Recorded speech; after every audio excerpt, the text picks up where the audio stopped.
आप सभी को मेरी तरफ से जय माता दी। शरद पूर्णिमा नज़दीक आ चुकी है। सभी भक्तजन जो है शरद पूर्णिमा का बेसब्री से इंतजार करते हैं, क्योंकि शरद पूर्णिमा जैसी पूर्णिमा साल में केवल एक बार आती है, जिसके लिए सभी लोग बेसब्री से इंतजार करते हैं। शास्त्रों में ऐसी मान्यता आती है कि उस दिन अमृत की वर्षा होती है। इस बारे में शास्त्रों में क्या बात लिखित आती है, इस बारे में मैं आप सभी को बताने का प्रयास करूंगा, क्योंकि शास्त्रों में लिखित बातें अपने आप में बहुत ही महत्वपूर्ण होती है और बहुत ही रहस्यमय होती है। तो चलिए सीधे शास्त्रों में लिखित बातें मैं आप सभी को बताने का प्रयास करता हूं, ताकि आपको कम समय में पूरी जानकारी मिल सके। शास्त्रों में ऐसा लिखित है कि पौराणिक मान्यताओं के मुताबिक इसी दिन मां लक्ष्मी का जन्म हुआ था, इसीलिए धन प्राप्ति के लिए ये तिथि सबसे उत्तम मानी जाती है। जी हाँ, बिल्कुल, आपने केवल इसी वीडियो में नहीं, अन्य कई सारे वीडियो में आप देखते होंगे कि माता लक्ष्मी माता लक्ष्मी माता लक्ष्मी, यानी शरद पूर्णिमा अगर आप वीडियो में अगर आप देख रहे हैं तो उसमें माँ लक्ष्मी का जिक्र ना हो, ऐसा हो ही नहीं सकता।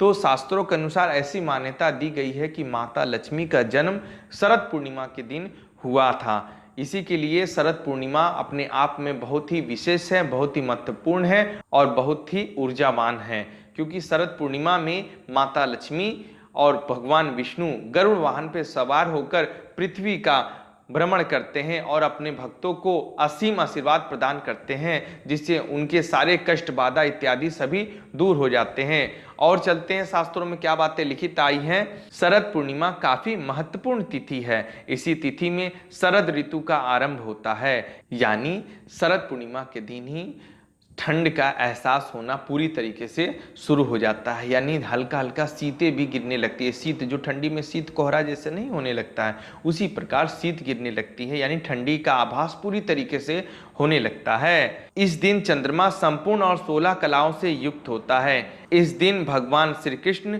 धन की देवी माँ लक्ष्मी और 16 कलाओं वाले चंद्रमा की उपासना से अलग अलग वरदान प्राप्त किए जाते हैं। इस दिन चंद्रमा से अमृत की वर्षा होती है, जो धन, प्रेम और सेहत तीनों देती हैं। प्रेम कलाओं से परिपूर्ण होने के कारण श्री कृष्ण ने भी इसी दिन महारास रचाया था, यानी जो आप सभी लोग कृष्ण जी की कहानी में, उनके भगवत गीता में, चाहे उनके धर्मशास्त्रों में जब आपने पढ़ा होगा कि कृष्ण जी जब रास रचाते थे तो वो दिन शरद पूर्णिमा का दिन ही होता था। ये बातें शास्त्रों में भी लिखित आई हैं। इस दिन विशेष प्रयोग करके बेहतर सेहत, अपार प्रेम और खूब सारा धन पाया जा सकता है। इस दिन चंद्रमा से अमृत की वर्षा होती है, जो धन, प्रेम, स्वास्थ्य तीनों को लाभ देती है। प्रेम और कलाओं से परिपूर्ण होने के कारण श्री कृष्ण ने भी इसी दिन महारास रचाया था। शरद पूर्णिमा पर कुछ सावधानियां और नियम का विशेष ध्यान रखना चाहिए।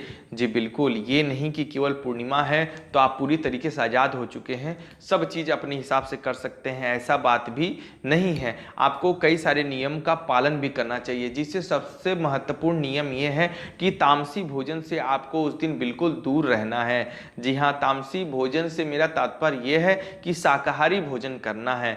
लहसुन प्याज तो आप लगभग खा सकते हैं, उसके लिए मैं मना नहीं कर सकता, लेकिन जैसे मांस, मछली, मदिरा, अंडा इत्यादि का सेवन तो आप ना करें तो ही बेहतर है, क्योंकि माता लक्ष्मी बहुत ही रुष्ट देवी होती है। वो तनिक मात्र में प्रसन्न होकर आपको सारी धन संपत्ति प्राप्त करा सकती हैं, और उन्हें जरा सा भी अगर आपके द्वारा कष्ट महसूस होता है या आपके अंदर कुछ कमी नजर आती है तो वो बिल्कुल रुष्ट हो जाती हैं और आपके जीवन में दोबारा कभी नहीं आती। इसी के लिए कम से कम माता लक्ष्मी की उपासना में, यानी शरद पूर्णिमा के दिन अगर आप पूजा पाठ कर रहे हैं, विधिवत पूजा कर रहे हैं, तो तामसी भोजन से आप दूर रहें। और केवल पूजा पाठ करने वाले लोग ही दूर ना रहें, पूरे परिवार के सदस्य जो है तामसी भोजन से दूर रहें। और भी बातें शास्त्रों में लिखित आई हैं, उसे बिल्कुल ध्यानपूर्वक सुनिएगा। इसमें लिखित है कि शरद पूर्णिमा के दिन शरीर के शुद्ध और खाली रहने से आप ज्यादा बेहतर तरीके से अमृत की प्राप्ति कर पाएंगे। इस दिन काले रंग का प्रयोग ना करें और ना ही काले रंग के कपड़े पहने। चमकदार सफेद रंग के वस्त्र धारण करें तो ज्यादा अच्छा होगा। और मैं आप सभी को सबसे जरूरी बात बताने जा रहा हूं, जो कि शास्त्रों में भी लिखित आई है और जो कि आपको इसका पालन अवश्य करना चाहिए, कि इन दिनों में काम वासना से बचने की कोशिश करनी चाहिए। उपवास, व्रत तथा सत्संग करने का प्रयास करना चाहिए, जिससे माता लक्ष्मी प्रसन्न होकर आपको धन, संपत्ति, वैभव प्रदान करें।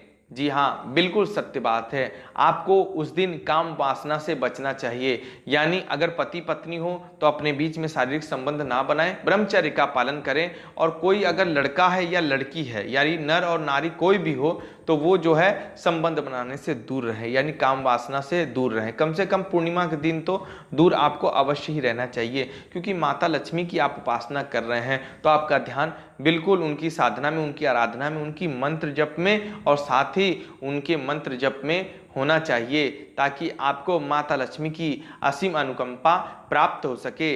माता लक्ष्मी को धन की देवी इसीलिए नहीं कहा जाता क्योंकि उनके पास धन है। माता लक्ष्मी को लक्ष्मी इसलिए कहा जाता है कि माता लक्ष्मी जिनके भी घर में एक बार वास कर जाती है, उनके घर में कभी भी दुख तकलीफ नहीं होती। इसीलिए माता को धन की लक्ष्मी कहा जाता है, क्योंकि जहाँ दुख तकलीफ दरिद्रता नहीं होती तो वहाँ स्वयं लक्ष्मी यानी पैसों की कमी नहीं होती। इसी के लिए माता लक्ष्मी को धन की देवी कहा जाता है। इसी के लिए मैं आप सभी को बताने का प्रयास कर रहा हूँ कि इस दिन आप अपने घर की भली भांति सफाई करें, कूड़ा इत्यादि, मकड़ी के जाला इत्यादि सभी साफ कर लें, पूरी पवित्रता का ध्यान रखें। साथ ही सारे परिवार जन को स्नान करके भली भांति जो है कथा पूजा आरती में सम्मिलित होना चाहिए। इस दिन माता लक्ष्मी की आरती करने का विशेष महत्व बतलाया गया है। और साथ ही माता लक्ष्मी की आरती करने के बाद उनके पति यानी भगवान विष्णु की आरती करना भी ना भूलें, क्योंकि माता रानी उस दिन अपने पति यानी भगवान विष्णु के साथ पूरी पृथ्वी में